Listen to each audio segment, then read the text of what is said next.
Hey guys, welcome to this week's podcast episode. And I'm really delighted to welcome Christian Brim to the podcast. He specializes in turning passion into profit, and he's got a fantastic inspirational story that he's going to share with the audience. And he's going to talk about turning adversity into success, creative entrepreneur. And it's going to be a great fireside chat about starting your own business and taking the leap as an entrepreneur. So, Christian, welcome. Well, thanks for having me, Chris. Yeah, Is it Chris or Christopher? all my friends call me Chris, so do the same. Irritated when people called me Chris. I'm like, it's not Chris, but all right. Yeah. So I'm happy to have you on and tell people about your story and how you got to be doing what you're doing. Perfect. Yeah. Yeah. Tell people about your story and how you got to be doing what you're doing. Well, it's a long, convoluted story. I started out my career in public accounting, moved to commercial banking, and realized at the ripe age of 27 that I needed to work for myself. So I bought an accounting franchise at the time. Believe it or not, there were such things. And 27, two children, and a wife took that leap and started the business in 1997.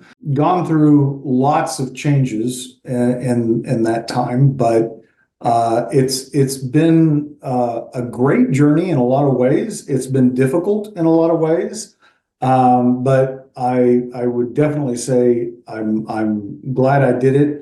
I don't know, knowing what I know now, if I would have done the same thing at 27, but I'm not the same person I was at 27. So Yeah. Yeah, it's so interesting. And I love this COVID, especially after COVID, a lot of people are just awakening. And so talk about this idea of turning adversity into success. well, I think from me and my journey, most everything that has happened has been centered around personal growth. I think I was talking to a colleague who he had a very successful nine-figure exit, and he's studying to get his doctorate in psychology. But we were talking about entrepreneurs, and he said that entrepreneurs don't have really good coping mechanisms.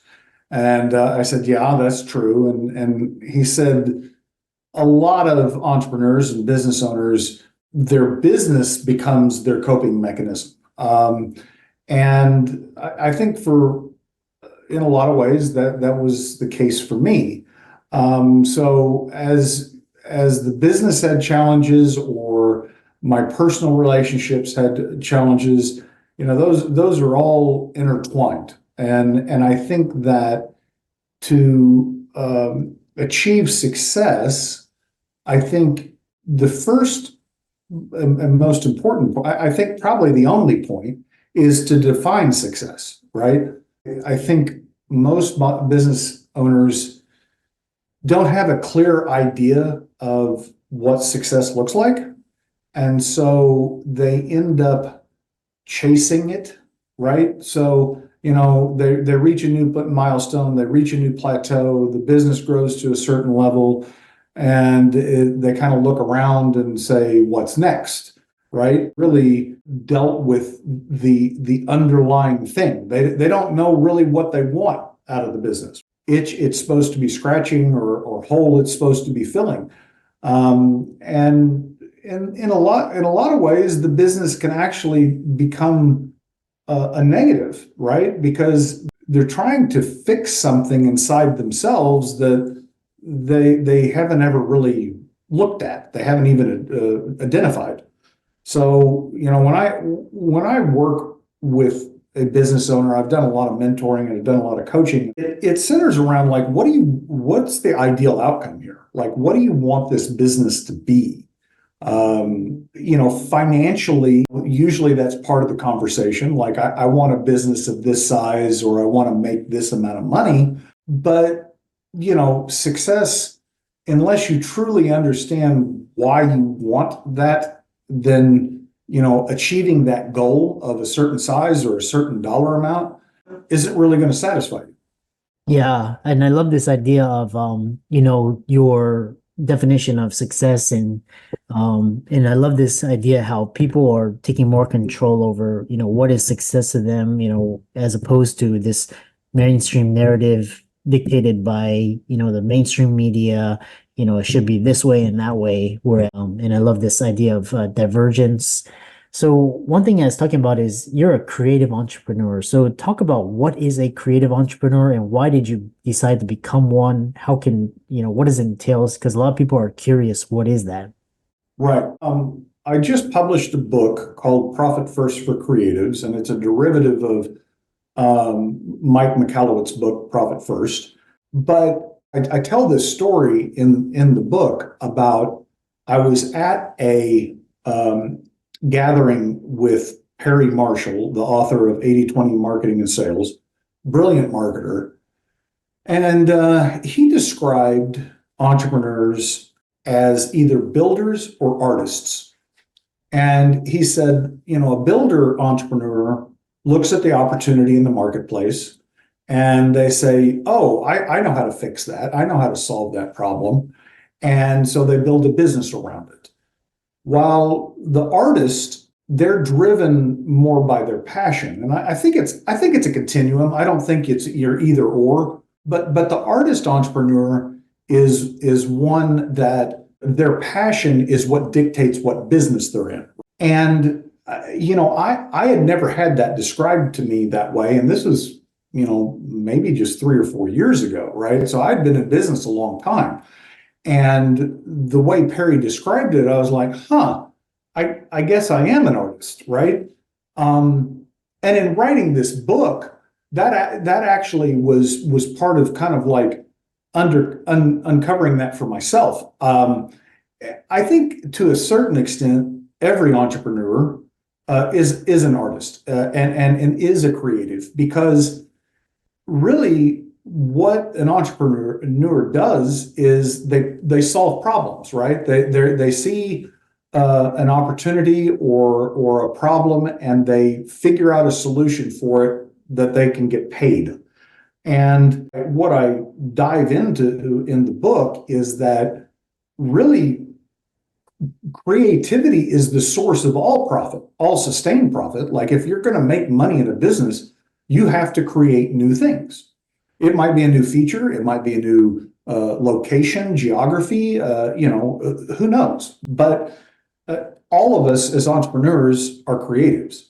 Yeah, and I really love that because especially I used to go around introducing myself as a physician and it just felt very fake and just kind of hiding behind these. But then when I go around introducing myself as a creative or a creator, it gets so much more interest and attention. It's like, oh, what is a creator? Which is why I was asking you because, I've heard this term creative entrepreneur. So kind of talk about this idea of financial mistakes to avoid in creative industries. Well, I think all entrepreneurs, all business owners struggle with profit, right? That's a topic in and of itself, but for the creative entrepreneur, so they may be in a creative industry, they may be a content creator, they may be in cinematography, marketing, whatever. The problem that they run into is this false paradigm that they can, on one hand, do the work they really hate, but pays the bills, right? Or they can do what they really want to do, and maybe they make money, maybe they don't, right? And so they struggle with that extra, do I really want to do it kind of thing, because they're driven by passion. They don't want to do something just to have a job, right? They want to pursue their passion. And long before I wrote this book, my daughter graduated from university, had a job in her field, and she came home and she said, Dad, I think I'm going to do my art full time. Now, she had not studied art in college. She's a painter. And my brain starts kicking in, and it's like, okay, well, how are you going to make money at that, right? And her 22-year-old self was like, well, I don't care about that. I just want to paint what I want to paint. And I'm like, okay, well, we'll see how that works out. But she still is a professional artist. She has sustained herself in two different cities, and I'm not going to say that her art has paid the bills entirely. She's had to teach and do these other things, but I was very proud of her for following that passion. She wanted to create, and she did.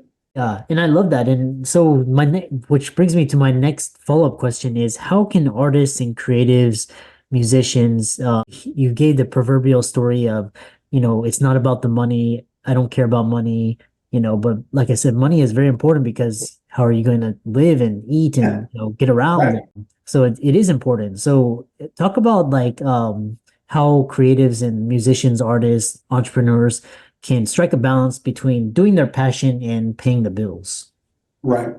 So I think, I interviewed a lot of clients for the book and relayed some of their stories in there, but I think the best quote on that was, it's not about not using your creativity, it's about refocusing your creativity, right? So that it's for a profitable purpose. It's not like everything you create in life has to have a commercial intent. You can create something just for the joy of creating it, but you have to understand that that's not, like you said, going to pay the bills. So it's really more refocusing your creative energy in a different way. Yeah. Yeah, I love that. And like I said, it's like as a creative entrepreneur, it's kind of this balance between, something that you're passionate about that kind of that you're building could be something, may not. And then there's actually, that's why it's always good to have some sort of freedom because, that the art or the creative work may or may not start to pay the bills in the meantime. So, freelancing, you talked about, investing, learning how money works, so that you can actually, do what you want to do. So, for creative entrepreneurs, what are some good resources that people have either podcasts, YouTube channels, or books that kind of address this issue and how they can get their leg up and, get their feet on their finances? Sure. Well, I mean, I think more fundamental than that is just this business acumen. So, a lot of people, not just creatives, they're good at something. So you're a plumber and you're good at plumbing, and so you decide to start a plumbing business. There's so much about owning and running a business that you don't know, right? And finances, of course, is a critical piece of that. But I think making that transition in your head from being self-employed and having a job, you don't have a boss, but you're really, just you and yourself and doing whatever it is you're doing, to creating a business is a mind shift change. The hardest part, and at least was for me, was playing well with others. If you're going to have a business, you're going to have employees, and being able to delegate work to them and be okay with the fact that they're not going to do it the way, right? And even though you're not doing the work yourself, you ultimately are responsible for it. Right? And so that means if they screw up, it's on you. And that's a hard thing. It was for me to get over because I wanted to, control everything, which, you can do, but you're going to limit yourself. And I think if you come to the conclusion that, hey, I can't play well with others, I can't delegate, and really delegate the authority and the responsibility, it's probably best for you to just stay self-employed. Don't make yourself miserable and others miserable by trying to give it to somebody and then take it back, or give it to somebody and then constantly criticize. I think some foundational books that for me that I've read, I started, I think I may still have been in college when I read Robert Kiyosaki's Rich Dad, Poor Dad. And that really delves into the mindset and where it comes from, which, is for all of us is what our childhood understanding of money was. And in my family, we didn't really talk about money. There was no discussions about it, either good or bad. But what I learned from behavior was that money was just no big deal, and that you could always make more. Well, that's not true, right? But that's what I believed. I believed that it didn't matter. The money would take care of itself, and we'd find some other way to make money. So I really liked Rich Dad Poor Dad. I think the E-Myth by Gerber, really good. Jim Collins, Good to Great, although it's not around small business. It was work done studying public companies. The principles are the same. I really liked Simon Sinek's Start With Why. Of course, I loved Mike Michalowicz's book Profit First. When I actually saw him speak at an event before I read the book, and he told his story. And I love stories. I love hearing people's stories, and I like to hear the good and the bad. And Mike shared his experience of building businesses that weren't profitable until he sold them, and then he made money. And after he'd exited his last company, he became an angel investor and lost it all. And, was really at a very low point. And that's when he came up with this idea of profit first. And so I think it's a relatable story that a lot of entrepreneurs struggle with, this idea that I'm not making enough money, I'm not making the money I want, comparing themselves to others, like, well, that guy's got a business that's 10 times my size, like, what am I doing wrong? And that goes back to my first statement of really understanding why it is that you have a business in the first place. What is it that you're trying to accomplish with it? Yeah. I love this. And, I love this, Robert Kiyosaki, the Rich Dad, Poor Dad. I read that in 2002, right after the dot-com and 9/11, Yes. all that. And that really transformed the way that helped me to see the world, 40 years in the future. Really pivotal book. I highly recommend that. Yes. Fascinating discussion. Like I said, creative entrepreneurship is one of those things. And it's kind of like a topic. How can people contact you, follow you, check out your socials, etc.?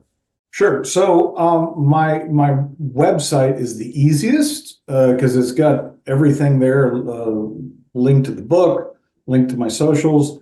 It's just christianbrim.com. There's one M, not two. And it is M as in Mike, not N as in Nancy. But that's the easiest way to find all of me. Yeah. And for all the audience out there, let's thank Christian for coming on. Be sure to give him a like and follow on all of his socials and check out his website, his work, or reach out to him. And with that, thanks so much for coming on. Absolutely, Chris. I appreciate it.